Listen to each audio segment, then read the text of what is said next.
I already had shot a version of this video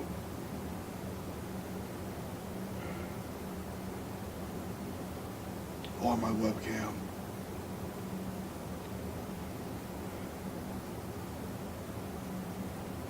But I thought it would be better if I just shot it on my DSLR.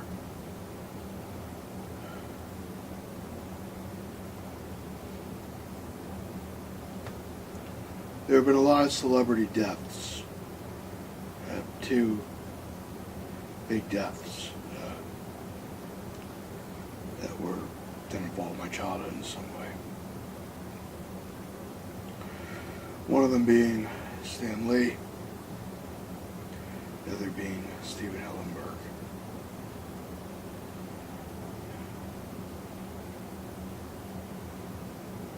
Stan Lee's death was a few weeks ago.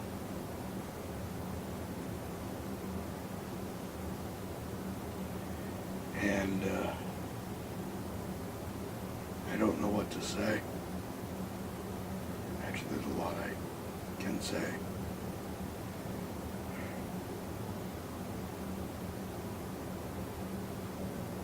I guess the real thing I can say is I don't know how I can talk about Stan Lee without crying. I am very fortunate and lucky to say I got to meet Stan Lee in person. I got to shake his hand. I got to ask him a question. I got to... Sorry about the jump cut, but my glasses are foggy as fuck. These glasses are foggy. Story of my life with these things. I have an incredible Hulk action figure signed by him. I will cherish that for the rest of my life. Right there.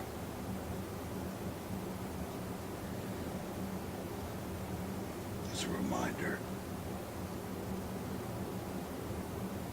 it's something he touched. Yeah, it was so funny, that interaction. It was, he was in his 90s. He was turning 90, I mean, and I wanted to...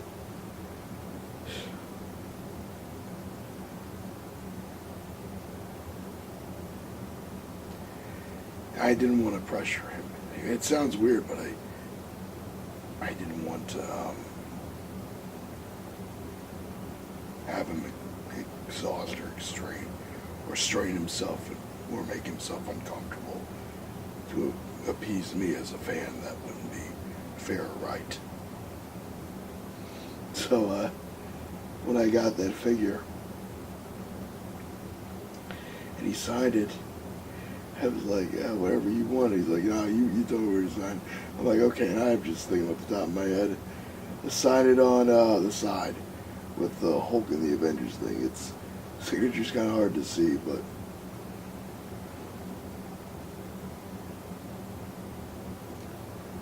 I do remember saying to him, I can't wait for a Black Widow movie. And he said, me too.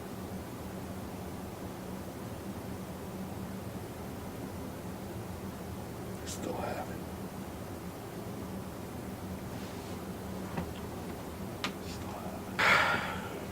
This DVD set right here.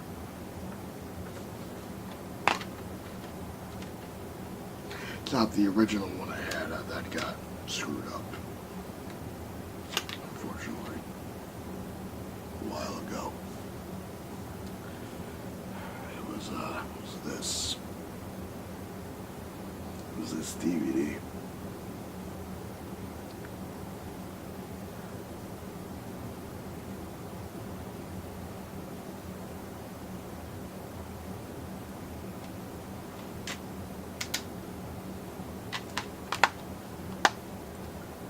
You know, while this isn't the original case or the original DVDs themselves, this is actually the original insert that I had as a kid.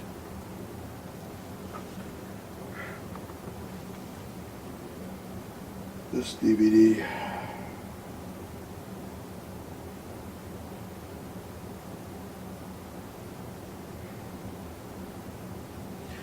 was my introduction to the world of comic books, to the world of Marvel.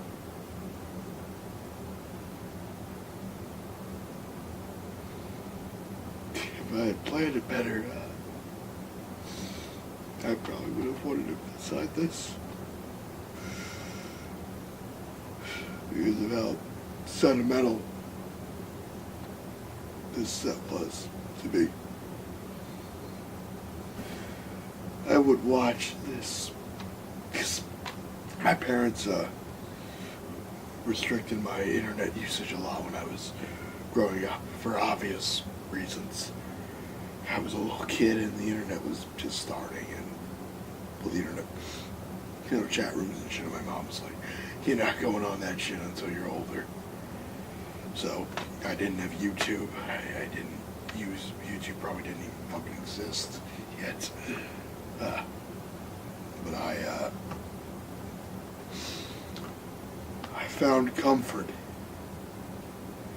in DVDs and DVD bonus features, and this is the ones I would watch over and over again. I'm sure the documentary is on that Spider-Man set I got a year ago. But this set, even though it's not the original one, it's sentimental to me.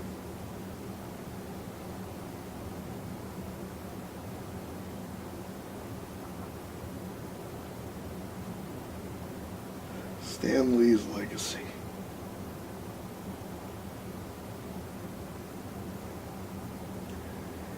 I was surrounded by it in one form or another.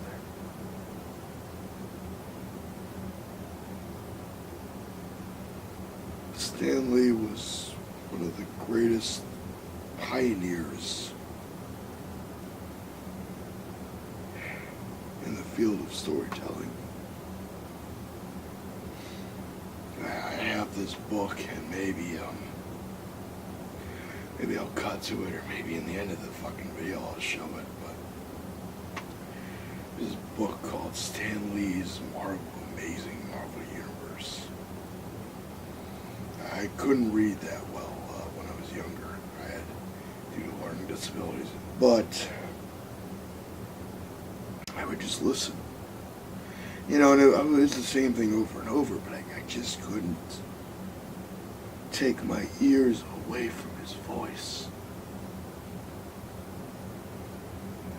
And they were short little segments. I think I even, oh my God, I did.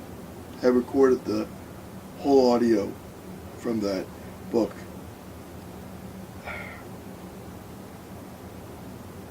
I try to preserve that book consistently because that book is, my dad got me that book. I remember that. He, we're going to visit my Zeta. For those of you that don't know, Yiddish Zeta is Yiddish for grandpa, and that was my dad's dad. He just pulled over and he said, I got something for you. And he was so excited to give it to me. He gave me it, and I was hooked. I was hooked on that book. I still am. For reference, for reading. Sometimes when I'm having trouble sleeping, I read it, a couple pages from it. It really got me into reading. I mean, without fucking Stan Lee, without Stan Lee, man. I mean, there's so many things I can really thank him for, really. There are. Stan Lee helped me learn the joys of reading and the joys of learning from reading. It sounds crazy, but it's true. Stan Lee had such a, especially, he was such a pioneer. I mean, he had the guts to create several black superheroes. And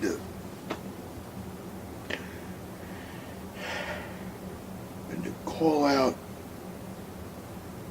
evil bullshit that he saw happening in the country when he was writing these characters, and he had this real desire for comic books and his characters to make an impact, to reach beyond just good and evil. He just understood so much. I could just look around this basement and see a ton of things.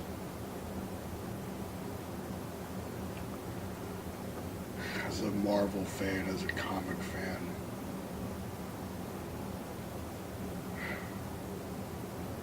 just seeing and reading and watching videos about what he was going through, it broke my heart. It really, really broke my heart.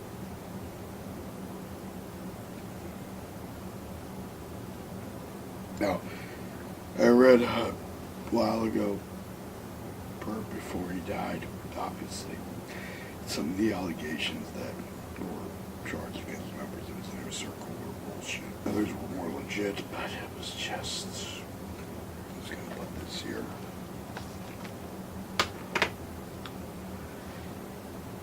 I can't. I'm sure we all felt this. I think, he was fighting pneumonia, and he was 95, and I think we all just had this gut feeling that this year was going to be the end.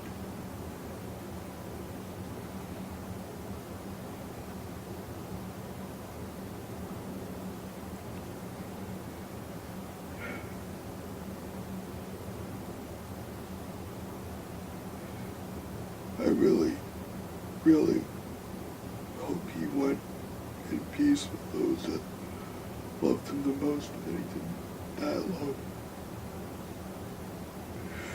That is the worst thing, really, to die alone. It's just, I can't even. So many things that just, I know it's my video, it's my channel. There are just so many feelings about this whole thing. Reflecting on it.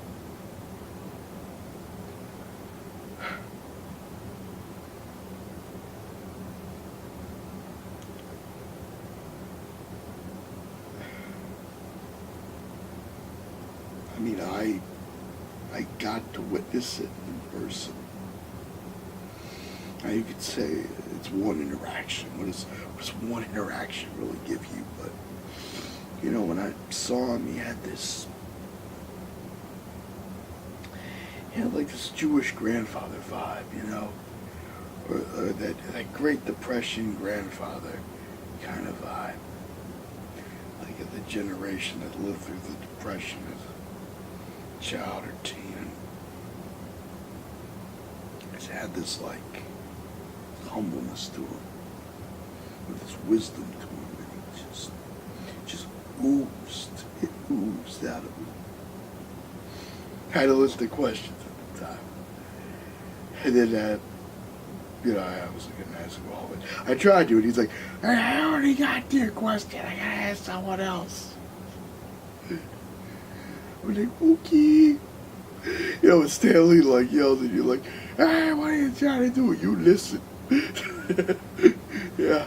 But before that, it's just, oh my God, I can laugh at it now. It's a little shocking, but, in retrospect, I can laugh at it. Yeah, someone's trying to be a sneaky little shit. Before that, the first question I asked him, about the Red Scare, and I sometimes have trouble raising my voice. Shocker, I know. That's sarcasm, but if you've seen my video, that is somewhat shocking. But in others, I try to be selective about what's worth raising my voice about or yelling about. And Stanley was, he was 89 at the time, and he was having hearing problems, and he's like, I can't hear you, let me get in. And it's like seeing Stan Lee, like hovering over me, like right here, like he's right here, okay? And I got to tell him in his ear, what'd you do about the Red Scare? And I'm going to link my Comic-Con 2012 video. I hope to God I recorded that. I probably didn't, though. I was living. Maybe I did. I don't think I did. If I didn't, I didn't. If I did, I did. It's been years since I've rewatched that one, to be honest. But oh my God. He had just this wisdom about him, man. This kind of sagely wisdom. It sounds weird, but I know some people are going to say, you lucky son of a bitch. Deny that. I was lucky and I was very fortunate to meet him. I'd be lying. It was a blessing.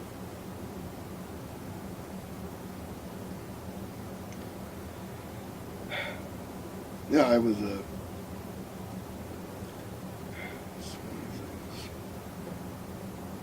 I mean, even now, and right now, there's a few Marvel comic books. We got tons of comic books upstairs. I mean, you guys have seen tours of the basement when I shoot video of the basement. You've seen tours of it.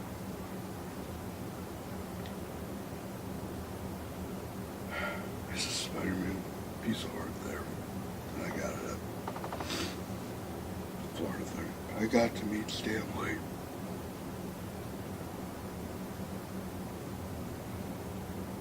It's an experience I'll never forget. I guess the more I think about Stan Lee's death, the more it just makes me think of a lot of things. A lot of feelings flow through my mind when I think of Stan Lee and his work and what he's done for entertainment, for media, for film.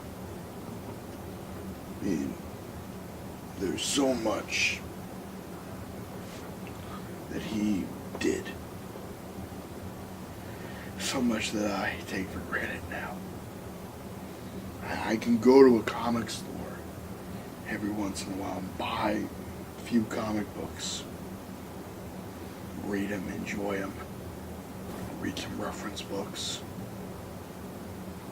Just get engrossed in stories. Characters and what they all mean to me.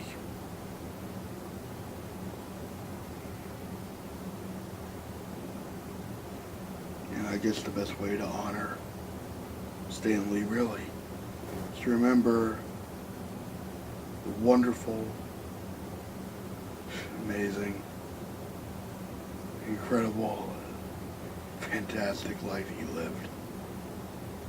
How fortunate he was to go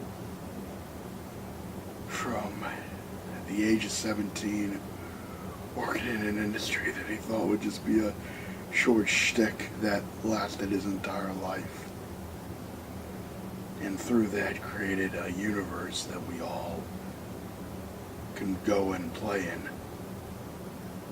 We can all just watch, read. When we were younger, we probably, or at least I did, I played with, a bunch of my Marvel action figures. The best thing we can do to honor Stan Lee is to enjoy the time we have with those we care about, and share his creations with those that mean the most to us, or enjoy a movie involving one of his characters, or reading a comic book, or just going through your local comic book shop and looking for a good comic, or just watching an analysis video of Spider-Man or Hulk, or watching one of the many TV shows with his characters.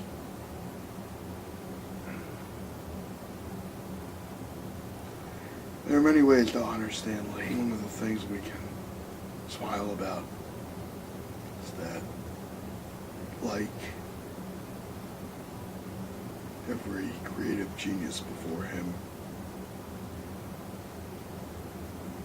his characters will be immortal. And we enjoy his creations. We're still keeping him alive in some form. He will never be forgotten. And it is through our collective love of his work that we keep him alive.